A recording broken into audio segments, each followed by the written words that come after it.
Vice ganda, sumusobra na nga ba sa pamimisikal nito kay Ann Curtis?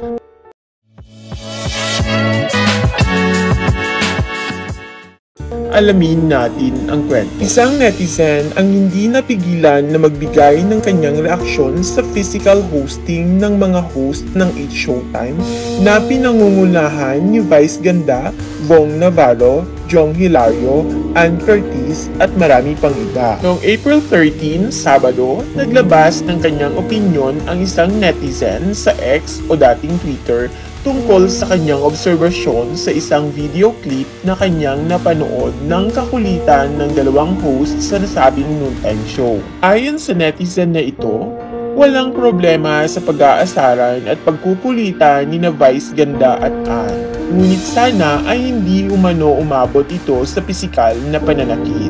Nabanggit pa ng netizen na ito na nakapanood siya ng isang segment ng show na Tawag ng Tanghalan kung saan umano'y sinabunutan ng komedyanteng si Vice Ganda si Ann Curtis. Narito ang pahayag ng netizen na nakapansin sa pamimisikal ni Vice Ganda kay Ann Curtis. Okay lang yung magwisitan at mag-asaran pero wag mong pisikalin si Ann, meme. Respect mo pa rin ang pagiging babae niya.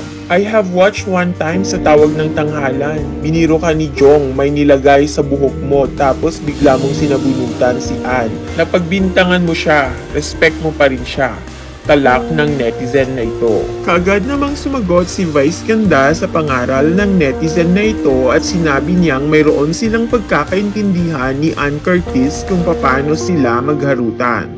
Aniya, kami po ang may relasyon kaya kami ang magdedesisyon kung paano kami magharutan. Iba-iba ang dynamics ng mga magkakaibigan, tugon ng komedyante. Sa kabila nito, maraming reaksyon mula sa mga manonood ang natanggap sa sagot ni Vice Ganda. Almost 15 years na kayong magkaibigan at naghaharutan ni Ann. Ngayon ka lang in-inform kung paano mo siya haharutin ng tama sa panlasa nila, saad ng isang netizen. Sabi naman ng isang netizen na kumakampi kay Vice Ganda, first time yata ni Che makanood ng Showtime physical hosting na pre-pandemic pa uso.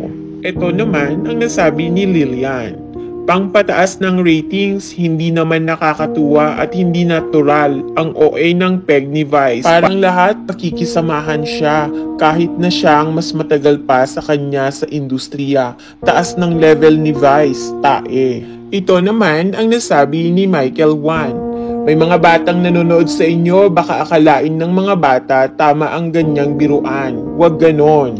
Ang sabi naman ni Mali, ganyan ang saloobin ng mga bakla pag may kasamang magandang babae. Feeling agad na sasapawan siya kaya dinadaan sa pang-ookray. Sumang-ayon naman dito si Ellen. Sabi niya, true, madalas yan lalo na kay Jong pero sa kanya di mo magagawa lalo na pag ikaw na una sobra ang ganti niyang baklang yan. Eto na lang naman ang nasabi ni Yang Mi.